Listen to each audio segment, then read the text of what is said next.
Ron, tell me, is there a record that you would consider a groundbreaking album, one that you contributed your particular sound to? Jeannie and Royce Kendall, Jeannie being the daughter, Royce being the daddy. Boy, they sold a lot of records, and I'll tell you why. It was a great song. Yeah? I don't want to take any credit for that part. When we went in to record that particular album, the strangest one that was a big hit, they'd only had one hit, and that was back in like 71 or 72, I remember. We did a version of Leaving on a Jet Plane. Remember that song? I do, yeah. Yeah. Well, they had a hit, and then nobody heard from them again. They didn't have any more hits. So about 5 years, maybe 6 years later, somehow we're doing another album.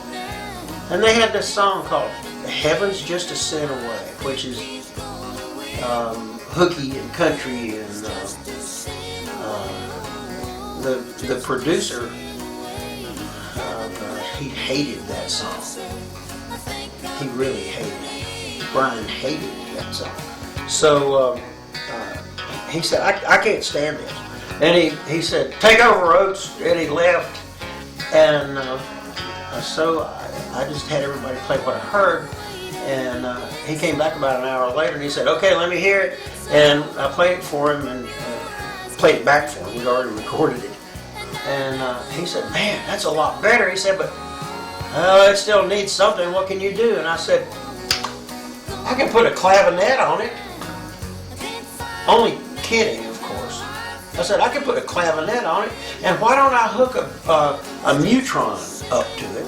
A Mutron was an effect box that was like an auto wah. I remember that kind of thing. Yeah. So he said, I don't know what that is, but give it a shot. So I went out and hooked up Mutron to the clavinet, the Hohner clavinet. And we went through it one time, and it killed him. He said, man, that's it. He said, let's record it. And I said, we didn't? I said, golly, I think I peaked on the rundown. I don't know if I can play that again. So he made me play it again, and I guess it must have been pretty good. But then they decided, or he decided, that they didn't want that to be a single. So he put out another song, and Heaven's Just a Cent Away was the B-side. Well, the radio stations flipped it. They loved that record. Then it became a monstrous hit. And in fact, was a career maker for the Kendalls. Is that right? Yeah. But after that, we could never do another song without a clavinet on it. Uh-oh. And it's difficult to be creative after a while on every kind of song known to mankind with a clarinet. That's really weird. But it was huge, and it established their career. I recall on the Red Lane project, you used a clavinet and bass trombone. I did. Did you ever use that again? No. Really? I must have had a nightmare when I dreamed that thing up. Oh, that was an amazing It was great sound. on that song, wasn't it? It was. Oh, yeah. God. Oh, yeah. Almost very, very difficult to pinpoint, figure out what Oh, it yeah. was. What is that sound? Yeah, yeah. I play trombone and clavinet. Anybody can do that. I guess a sound like that, like the clavinet that you say, can almost make a career, can it? Once you Absolutely made their establish career. Yeah, It and didn't yours. make mine. No. But I did get to play it on a lot of other records after that, though. You Other became people's records. probably the #1 clavinet player in Nashville. I was it. I was first called clavinetist. I think we talked about this before, but what about, could you nail down a couple of sessions as your most memorable? One of the most interesting, we did a duet one time with Earl Thomas Conley and Anita Pointer. You would think opposite ends of the universe, which indeed they were musically, but we did this one song, Time After Time, I think was the title of that. It was a huge record, and none of us could figure out why we were doing it, except that Atlantic wanted us to do it. That's a good reason. The record label wanted it. Well, it turned out just really great. But it was unusual, and in that case, memorable.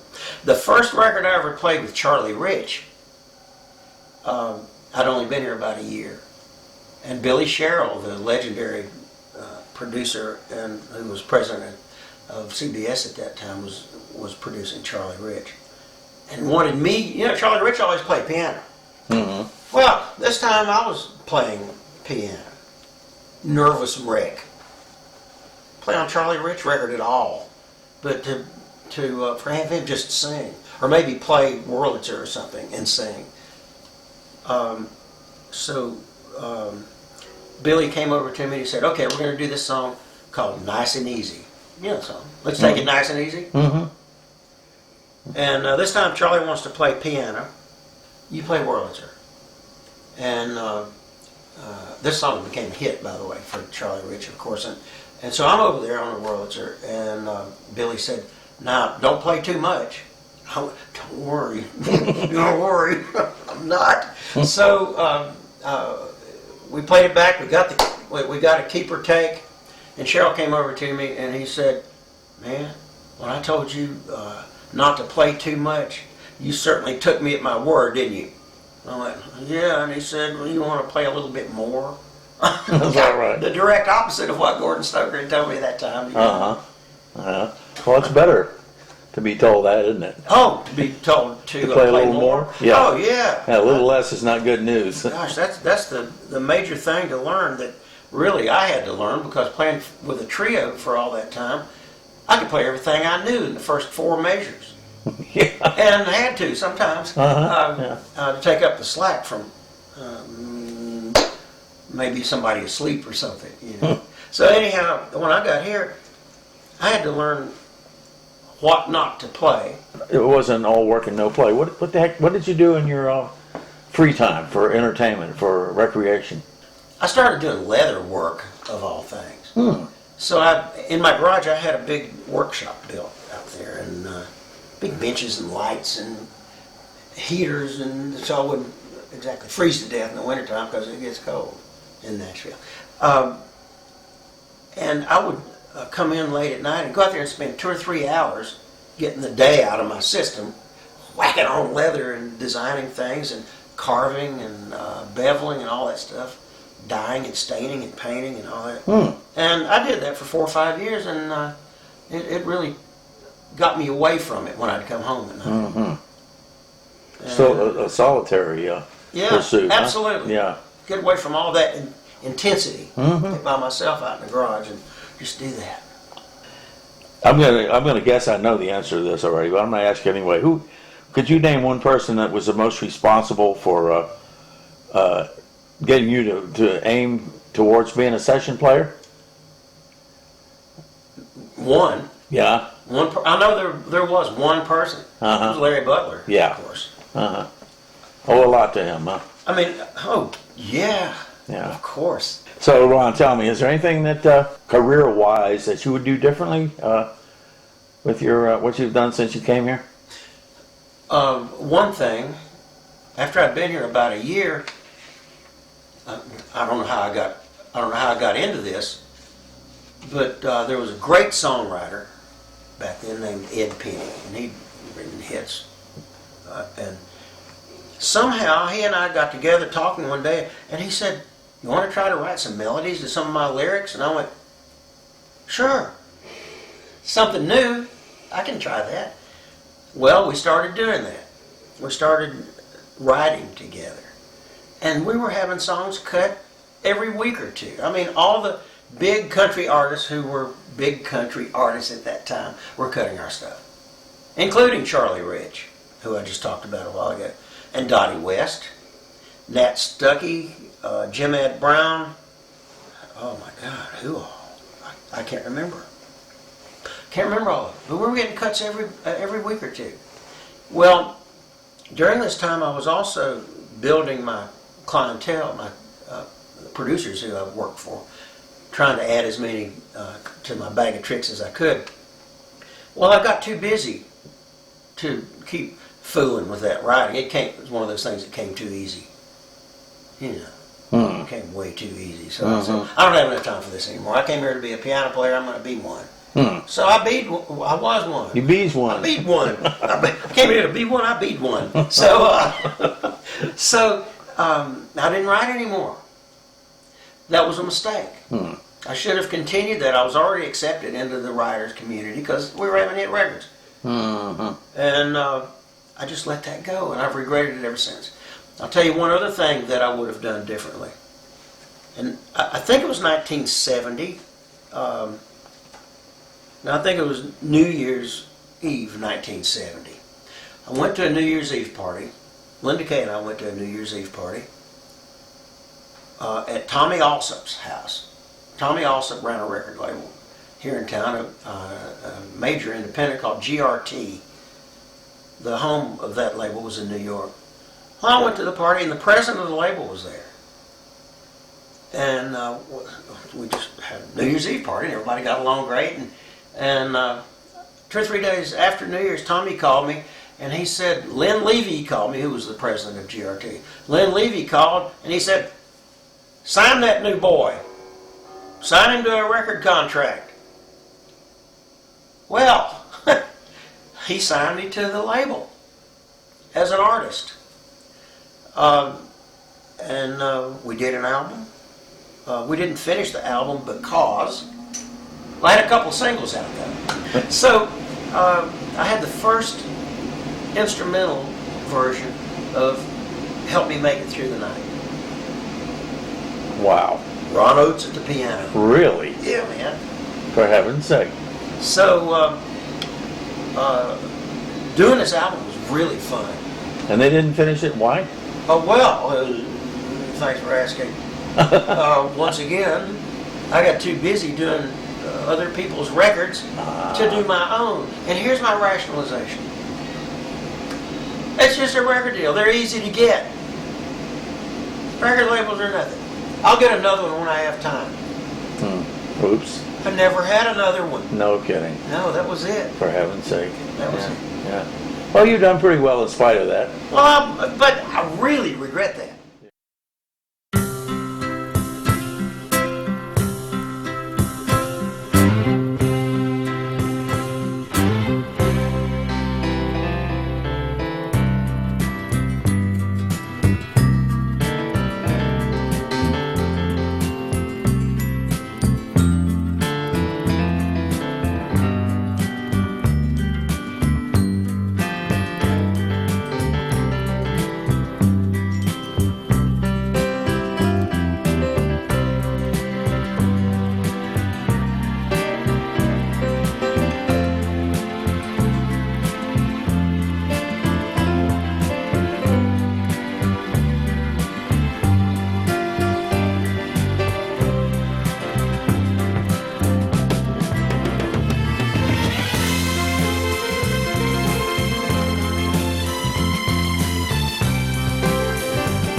the matter is that most people that come to a situation like you did don't succeed as quickly as you did.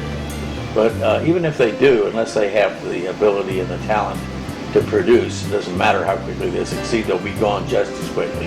The average life of a successful session player, I don't know what it is today, I haven't looked at the demographics, but it used to be 7 years. Is that right? Because there are new people back there waiting in the hall. Sure. As soon as you do something wrong, not necessarily play a bad note or something, they're going to do it.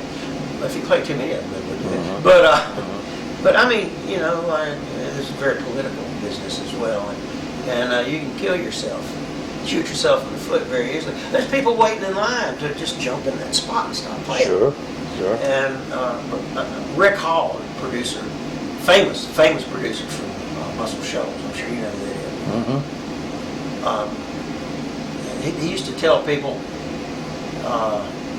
there's 10 people waiting in the hall for your job you need. Oh boy, did he really? Yeah. Yeah. That gets your attention. Yeah, man. Well, anyhow, it's true. Sometimes they have to stand out there until somebody dies to get in. But back then, 7 years was about the average. Is that right? Life expectancy. That's about the life expectancy of a professional football player, isn't it? Probably, yeah. Yeah, about the same. You better make some hay while the sun shines then. Well, there's a downfall to what we do, because when you get too successful, you start believing that what you're doing is state of the art, and that's what everybody's going to want forever.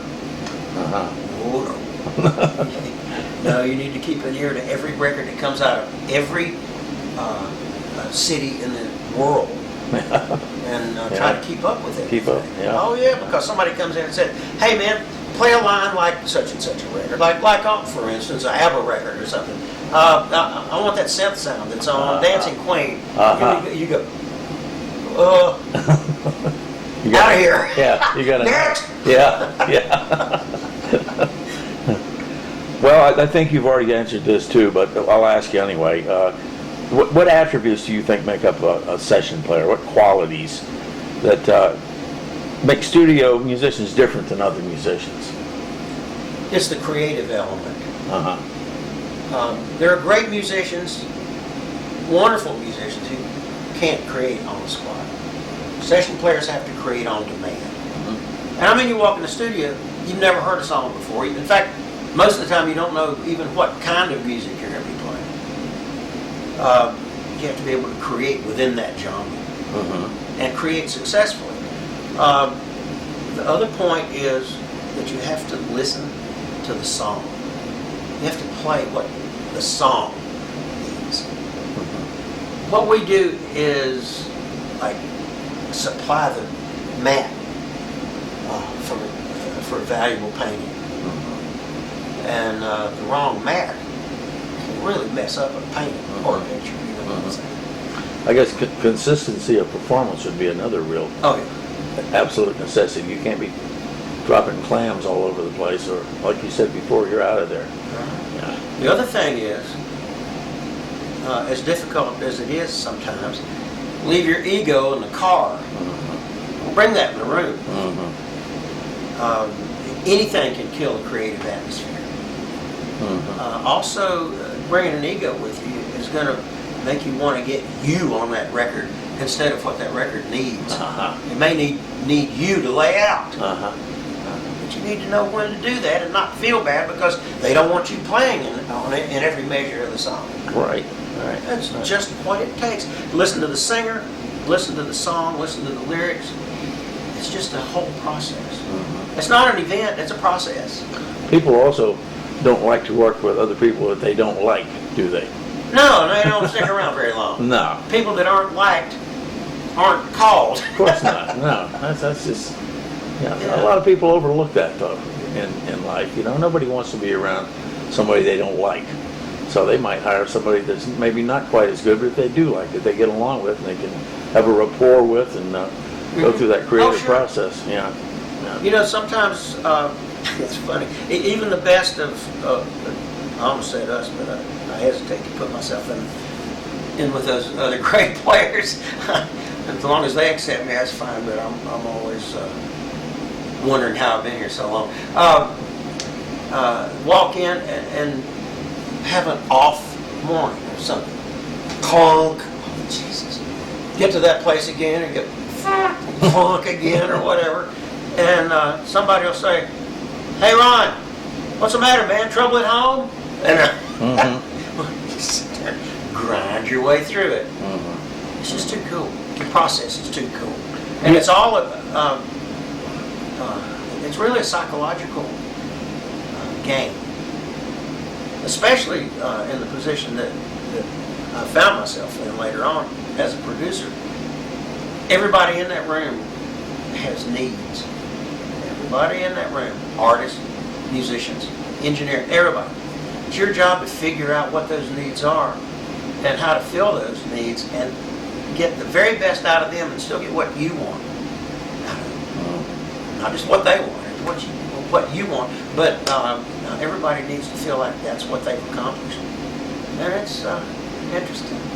You know, I can remember you telling me years ago that you had this feeling that someday somebody was going to figure out that you didn't know what you were doing. I know, I'm scared to death. Did you ever get over that? I'm going to wake up, no. I'm going to wake up one morning and go, uh-oh, it's over. I caught on, man. I'm busted.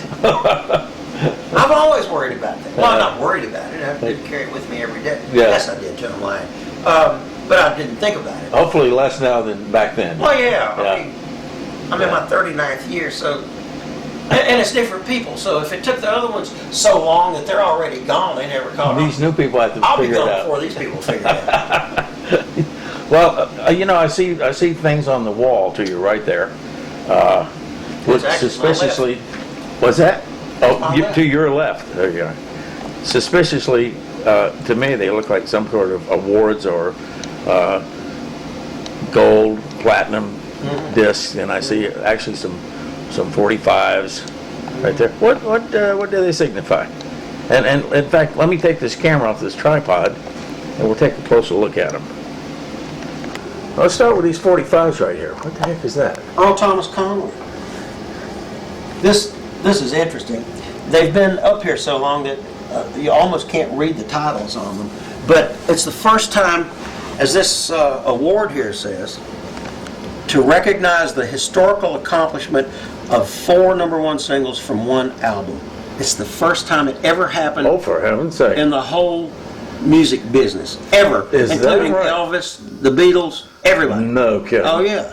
4 #1 singles from one album. It was the first time. And that's a run-of-the-mill thing today. But that's the first time. Wow, I picked a good one, didn't I? Oh, yeah, you picked a good one to start. That's real history. As a matter of fact, I wrote Earl Thomas Conley and Nelson Larkin and I wrote the B-side of this song right here. Is that right? Oh, yeah. Yeah. Under Control. Yeah. Huh. Well, let's take a look at another one. Can you point Can out? I move? Can you still stand up? With the back fended, I'm trying.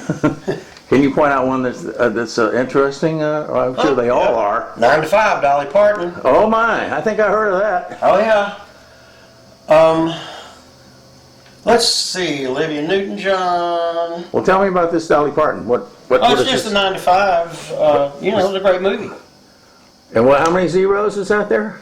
1 million? Oh, yeah, that's the first 1 millionth sale. I don't know how many more platinum albums came from that. Oh, yeah. But yeah. That was the first one, huh? And what else we got here? Olivia Newton-John. Oh, yeah. Don't Stop Believing was a major hit. There's Christy Lane album from One Day at a Time, which, oh God, that song has been drilled into everybody's brain all over the world for all these years. I just knocked this out sideways, didn't I? Excuse me, don't shoot me in the back of the head like Jesse James while I try to move this. I better.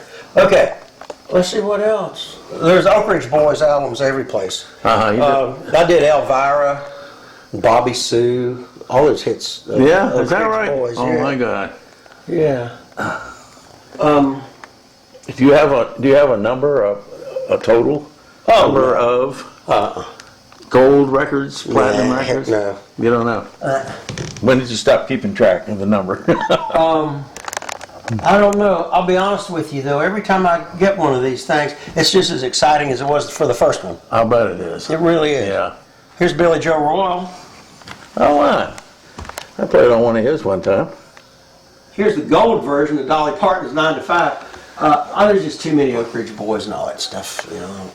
Yeah, just too many. I don't have enough room to put them. There are 14 more. Really? Yeah. I just don't have enough room to put the dadgum things. That's a good problem. Yeah. So. Yeah, if I had one of these, I'd put it right in my living room over the mantle. And I wouldn't allow anybody to look at it. High school with them. Is that right? Yeah. He's from York, Pennsylvania. For goodness sake. Cameron Mitchell. How about that? Hey, man. Hey, Who's that guy right there? Oh, it's Bill Golden. Bill Golden, man. He's Yeah. a colorful looking guy. Thanks for all the gold and platinum and friendship. Oh, yeah. Oh, yeah. Vern Gosden up here. Look over here. Probably be too much glare, but Oh, my goodness. Boot- Boot camp, man. Boot It's a camp. small company. look at there. Well, they were special units. Oh, yeah. Then look at there with the cutlass and I got right to get there. Let me get over there a second. Excuse me. Get away from this glare. Oh, there we go. Now, with the cutlass, that would be, That would be me.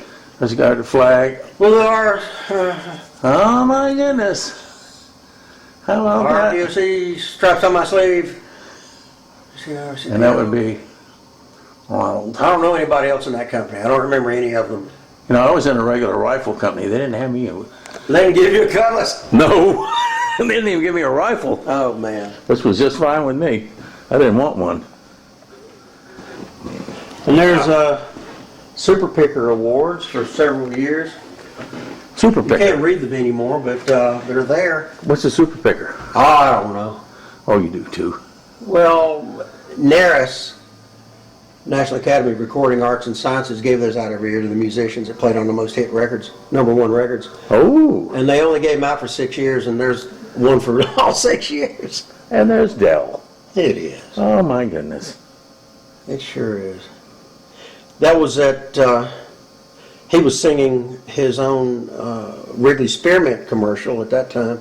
Huh? And we went on and did the Me and My RC commercials with him singing. Oh, I remember that one. Yeah. Yeah. And that, of course, is your son. Yeah. For those of you that don't know out there, He was about 11 years old, I guess, there. that's exactly the way I remember him. Yeah. Yeah, of course. Who's this right here?